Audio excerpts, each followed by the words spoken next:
what happened to Saif in that house was obviously terrifying. There is no doubt. I would want to ask you, आपको क्या लग रहा था? Of course, आपको डर लग रहा था. It must have been very scary for you. But the aftermath of an incident like that, I think, is for the whole family. Kind of like, it's kind of scarring, I feel.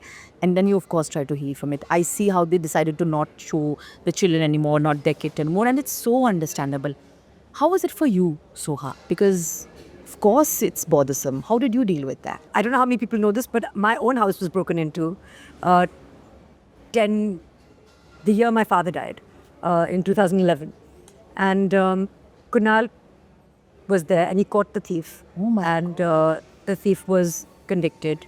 So I just thought it was strange. I do feel Mumbai is a safe city and I've felt very safe growing up. But it's odd for my mother to have had 2 children, homes been broken into. You know, so like you think, मेरे साथ तो नहीं होगा. Then like, अच्छा मेरे साथ भी हुआ है और आपके साथ भी हुआ है. So this is something to think about. I think the best way to think about it, the best way to heal from it is what my brother said himself in his interview, which is it was very unfortunate that it happened, terrifying that it happened, but when you think about it, it was the best possible outcome. He was grievously injured, but nothing that he didn't heal 100% from. Of course, the trauma of it is something that is not visible. Those scars are not visible, and that will take time, and everyone will process that differently.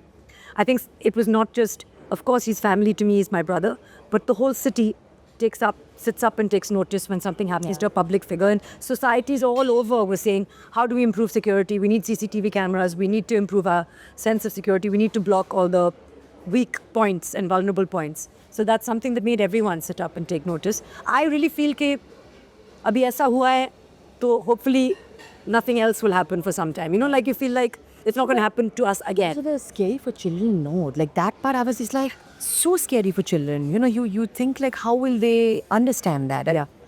I hope they do, right? Yeah, of course. And processing things is very different, I think, for adults and for children.